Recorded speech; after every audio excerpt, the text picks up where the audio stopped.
para ulama-ulama kita mencintai negeri dan mencintai bangsanya, mereka tidak mau berfatwa bahwa melawan pemerintah Belanda ini adalah haram.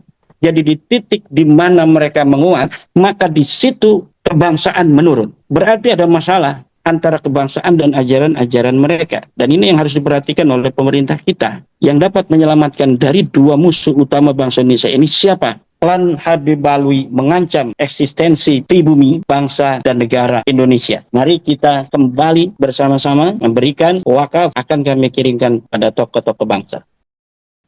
Poin kenapa kita itu sangat penting untuk mengetahui dan memberitahu bahwa nasab Ba'lawi ini adalah utus, bukan sebagai keturunan Nabi besar Muhammad Sallallahu Alaihi Wasallam, yaitu karena klaim Ba'lawi sebagai pejuang kemerdekaan Indonesia. Jadi selain dia mengklaim bahwa dirinya adalah merupakan turun Nabi, bersamaan dengan itu dia juga mengklaim bahwa mereka, keluarga mereka adalah pejuang-pejuang kemerdekaan Indonesia. Dan klaim ini dipermudah oleh klaim mereka sebagai turun Nabi itu. Karena ada di dalam otaknya orang-orang Kibin itu, ketika dia adalah turun Nabi berarti memang darahnya darah pejuang, darah seorang pahlawan gitu. Jadi wajar kalau mereka ikut dalam berjuang kemerdekaan itu. Padahal semua itu palsu. Pengakuannya sebagai keturunan Nabi palsu, pengakuannya sebagai pahlawan dan pejuang kemerdekaan Indonesia tidak terbukti oleh data sejarah.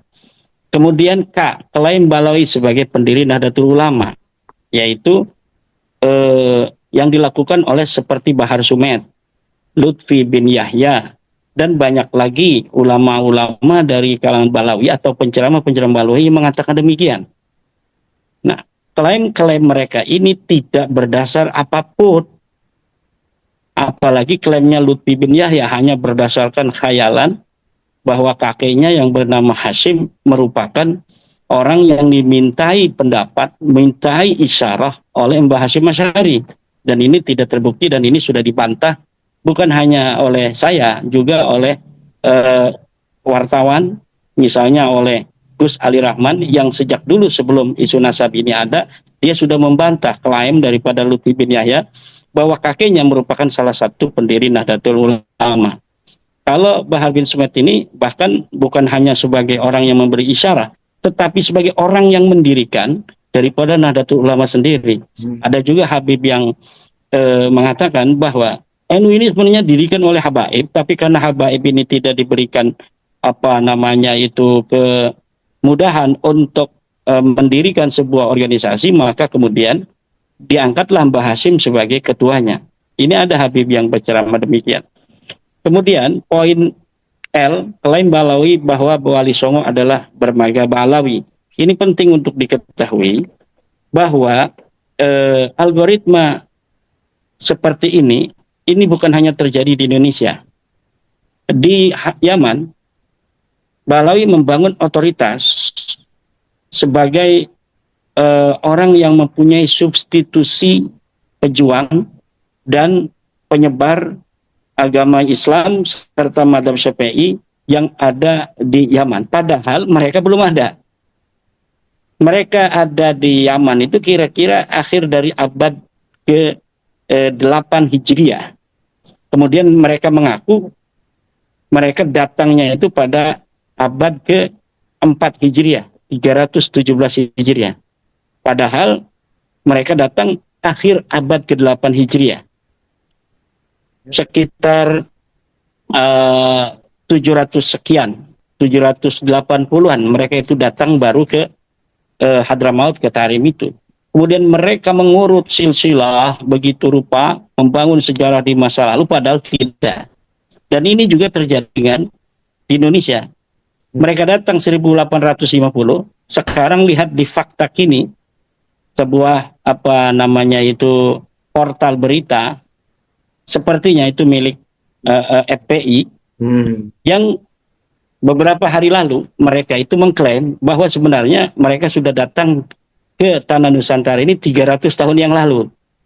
Padahal bukti-bukti sejarah dari berbagai macam apa namanya manuskrip yang bisa kita hari ini baca di digital collection di perpustakaan Leiden, itu mereka datang 1850. Adapun yang mereka kutip seperti dari Azumardi Azra, bahwa ada kaum Sayyid yang datang, itu adalah kesalahan daripada cara mendefinisikan makna seorang Sayyid dari para sejarawan kita yang kemudian tertukar dengan istilah Habib. Karena istilah Habib itu banyak dipahami sebagai istilah untuk keturunan Nabi, maka mereka ketika mengatakan itu maksudnya Sayyid turun Nabi, itu menggunakan istilah Habib. Itu salah satunya adalah Bapak Mansur Suranegara, sejarawan yang salah gitu ketika menerangkan tentang bahwa Habib telah menyebarkan Islam di Aceh pada abad ke-7 Hijriah, 7 Masehi misalnya.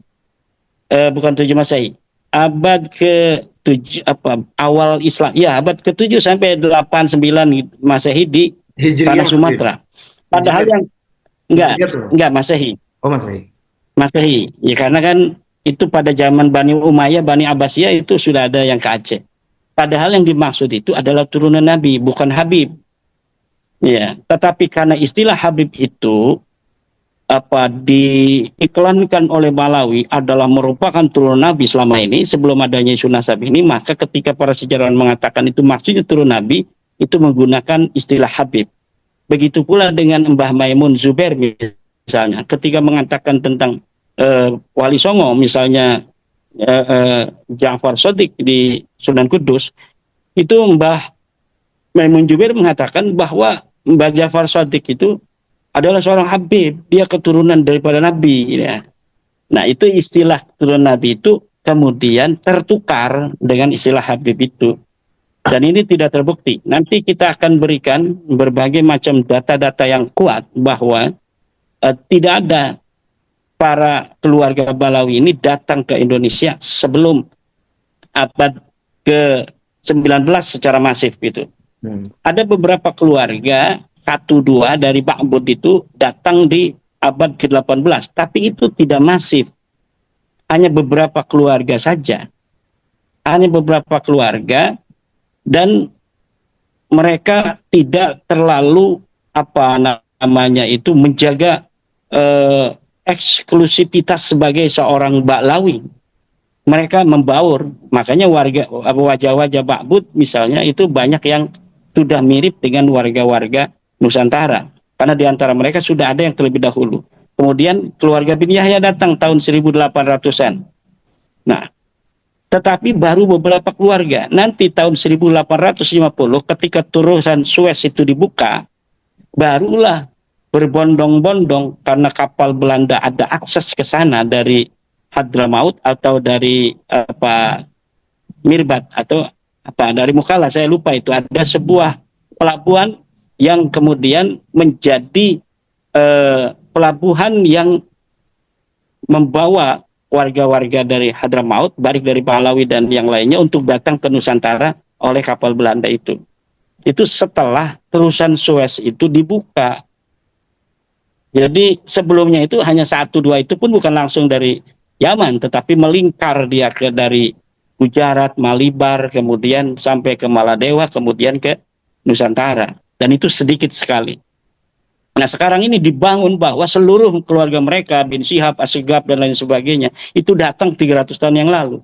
Padahal kita dapat punya catatan bahwa kakek Taufik Syihab itu baru datang ke Indonesia tahun 1912 atau 1914. Baru sekali. Datangnya itu setelah tahun 1900. Salim Segaf Al-Jupri itu datang 1928. Nah, keluarga-keluarga lainnya itu kebanyakan datangnya tahun 1850 sampai 1943 Masehi. Sebelum Indonesia dikuasai Jepang. Setelah Indonesia dikuasai Jepang sudah tidak memberi eksopitas terhadap keluarga Balawi, maka mereka ada yang diantaranya ikut berjuang. Setelah Jepang itu kemudian menguasai Indonesia karena Jepang tidak memberikan eksklusivitas seperti yang diberikan oleh Belanda. Kemudian dari poin selanjutnya M, Balawi membangun otoritas keagamaan di Indonesia.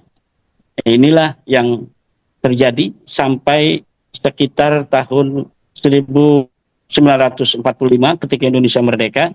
Di situ mereka membangun bekerja sama dengan pemerintah penjajah menjadi penyambung lidah pemerintah kepada masyarakat, terutama jamaah-jamaah mereka, sementara para pejuang-pejuang itu ada di barisan yang berbeda. Jadi karena para penjajah ini tidak memiliki akses terhadap ulama-ulama, banyak ulama menolak untuk dijadikan sebagai ulama-ulama pemerintah, tidak ada yang mau bekerja sama, maka pemerintah membutuhkan adanya penyambung lidah atau yang bisa untuk meninabobokan masyarakat pribumi agar tidak memberontak terhadap Belanda. Tetapi di sini saya mencatat bahwa di Banten itu sejak tahun 1811 setiap tahun sampai tahun 1888 itu terjadi pemberontakan.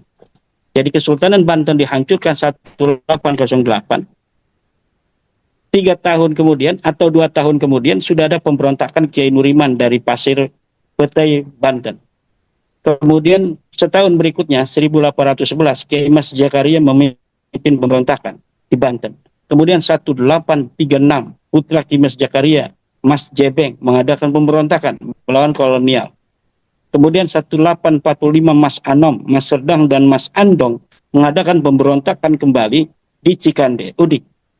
1886 terjadi pemberontakan di Ciomas yang dipimpin oleh Arpan dan Muhammad Idris.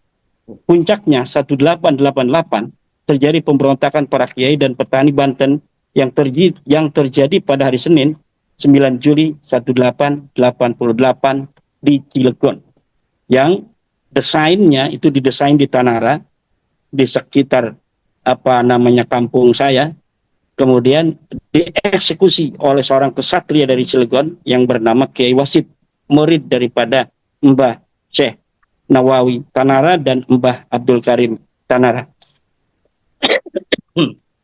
Cuma ketika peristiwa di Cilegon itu, waktu yang dijadwalkan oleh masyarakat Banten Utara itu tidak sesuai. Jadi terjadinya serangan yang dilakukan oleh kesatria Cilegon, Kiai Mas Wasid itu tidak sesuai dengan rencana awal dari seluruh Banten Utara, sehingga mobilisasi pasukan ini tidak maksimal. Karena ada yang mengatakan nanti, ada yang mengatakan hari ini, karena ada sesuatu yang terjadi di Cilegon yang mengharuskan gerakan itu terjadi lebih cepat dari yang seharusnya. Nah, karena dinilai menurut kesatria Cilegon, Kiai Mas Wasid, sekaranglah momentumnya harus kita menyerang, walaupun mobilisasi yang sudah disiapkan oleh seluruh para ulama-ulama thariqah di seluruh Banten Utara itu belum lengkap, itu sudah menyerang. Makanya tidak maksimal dan akhirnya bisa ditumpas dengan mudah oleh Belanda. Nah, kemudian Belanda karena terjadinya banyak pemberontakan itu membutuhkan ulama yang diterima oleh masyarakat atau yang mau berfatwa bahwa memberontak kepada Belanda ini adalah sebuah tindakan haram. Tidak ada ulama Indonesia yang mau seperti itu karena semuanya menginginkan merdeka.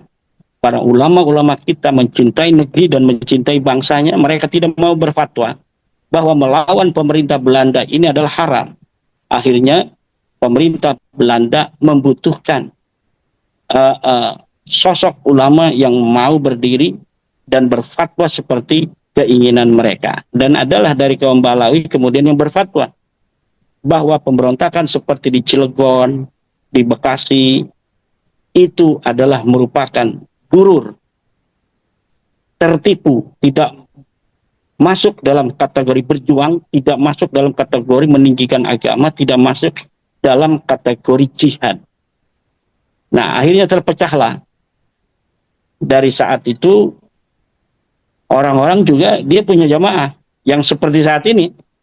Iya. Jamaahnya itu apa namanya itu sangat mempunyai apa namanya istilahnya itu Militansi, fanatisme. militansi kepada apa Utsman bin Yahya dan lain sebagainya itu karena didoktrin ya. Hmm. Akhirnya mereka mempunyai kekuatan. Semakin lama dibiarkan kekuatannya semakin kuat juga. Nah, ini dimanfaatkan oleh Belanda sehingga nanti ada pemberontakan lagi pada tahun 1926 kalau di Banten. Hmm. Setelah itu sampai merdeka baru terjadi lagi peperangan dengan kolonial itu 1945 ketika apa namanya itu para sisa-sisa tentara Belanda itu tidak mau meninggalkan Indonesia, sisa-sisa Jepang dan Belanda. Setelah itu seperti saat ini Balawi membangun otoritas kembali di Indonesia. Pada zaman Soeharto mereka tidak terlalu nampak.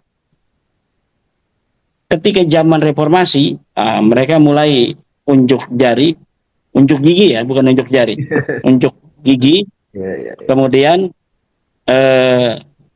di dalam perjalanannya, kemudian apa namanya ada doktrin-doktrin di sana tentang bahwa mereka adalah sebagai manusia pilihan, manusia mulia karena keturunan Nabi Muhammad.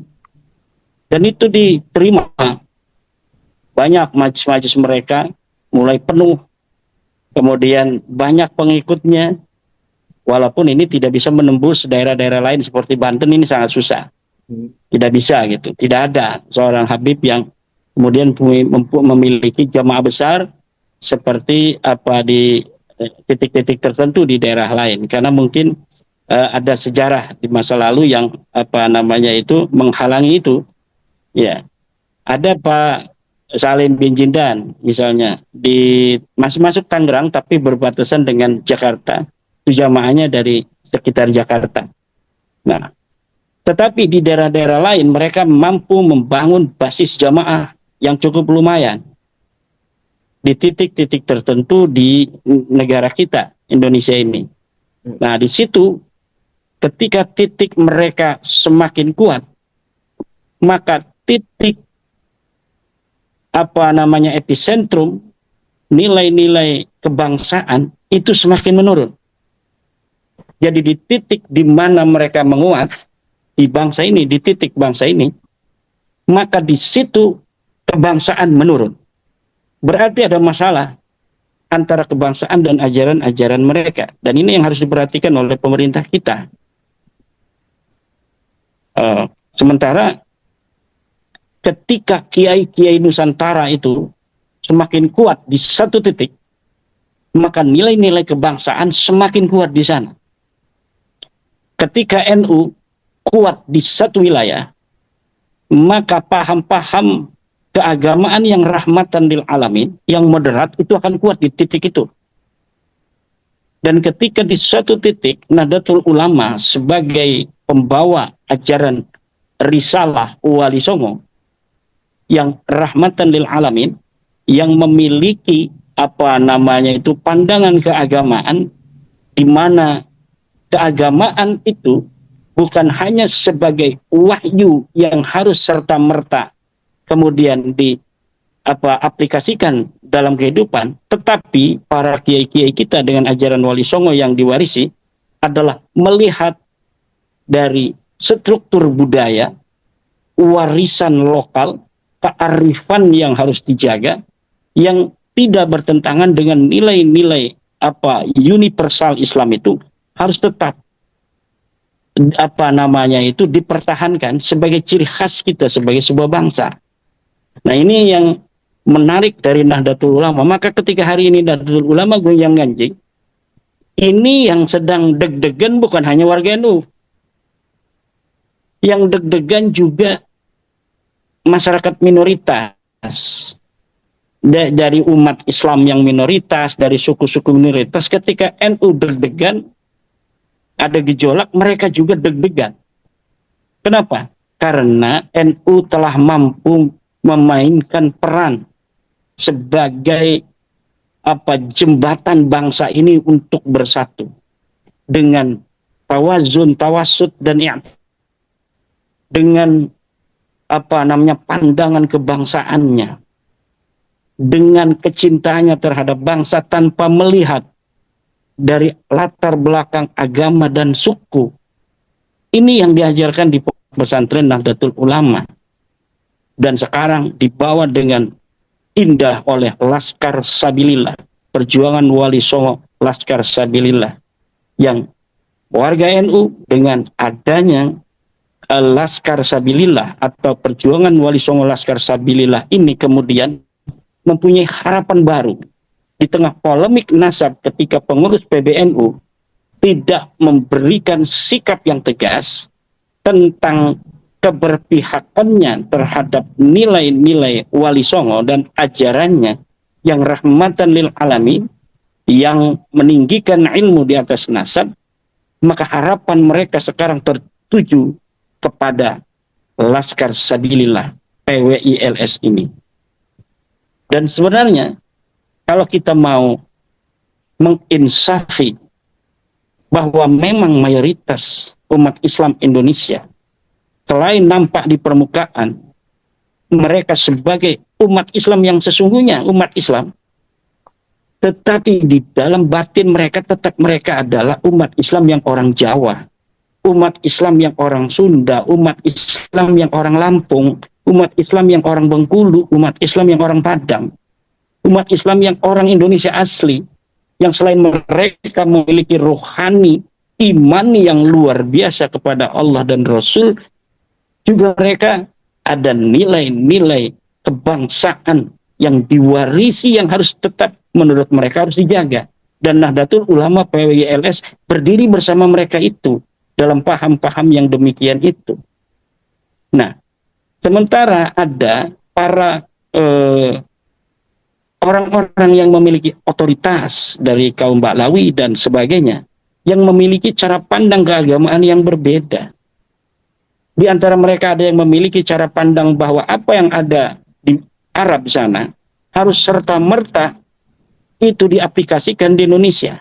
Dari cara berpakaian, dari cara bersosial, dan lain sebagainya, politik, dan ijtihad politik orang-orang Saudi misalnya, dalam keagamaan, dalam istihad keagamaan, dalam politik maksudnya, itu harus serta-merta bisa dilaksanakan di Indonesia.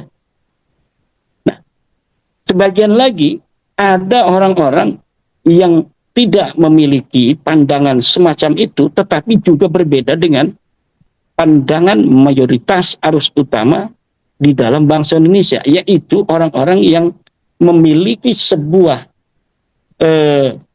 kesimpulan atau hawa nafsu yang ingin menjadikan dirinya merasa lebih mulia dari orang lain dengan kedok nilai-nilai keagamaan. Nah, yang dapat menyelamatkan dari dua musuh utama bangsa Indonesia ini siapa?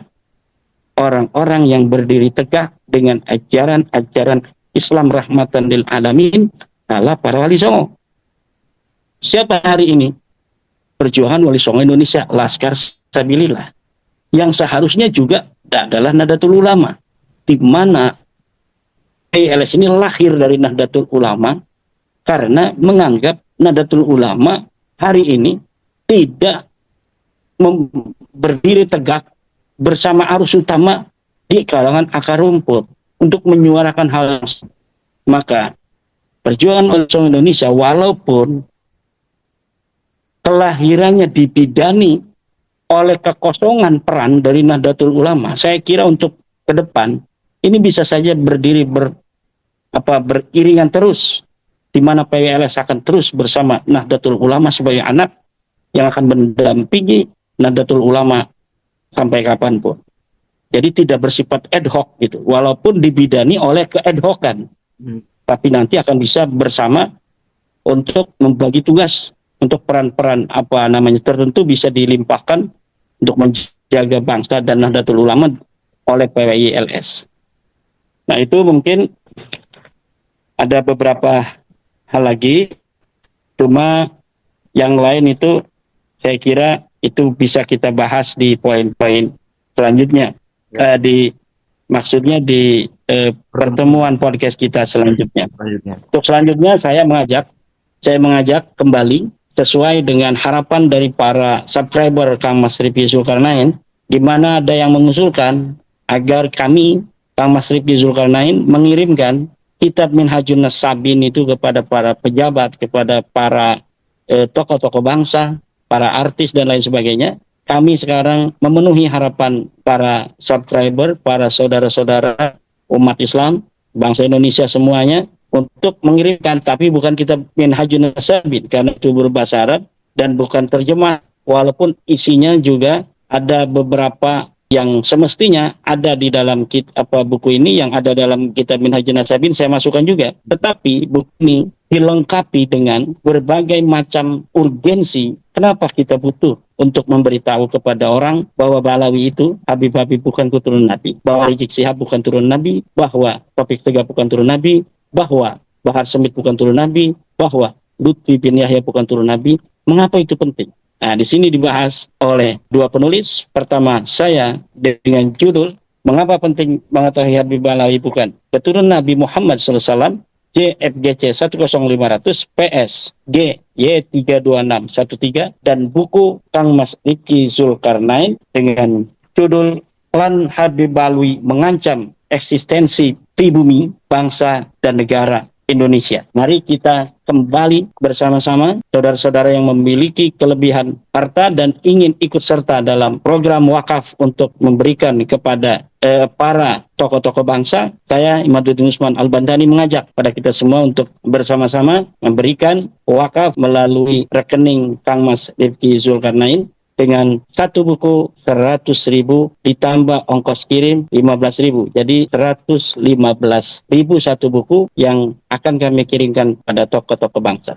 Semoga kita semua akan terhitung oleh Allah Subhanahu wa Ta'ala sebagai orang yang peduli akan bangsa ini, akan negara ini, terutama akan umat Islam di Indonesia. Terima kasih. Assalamualaikum warahmatullahi wabarakatuh. Untuk berpartisipasi dalam program wakaf season 2 ini, silakan transfer ke rekening BSI 73093507995 atas nama Rifki Zulkarnain dengan harga satu buku 100.000 plus ongkir 15.000, jadi total 115.000.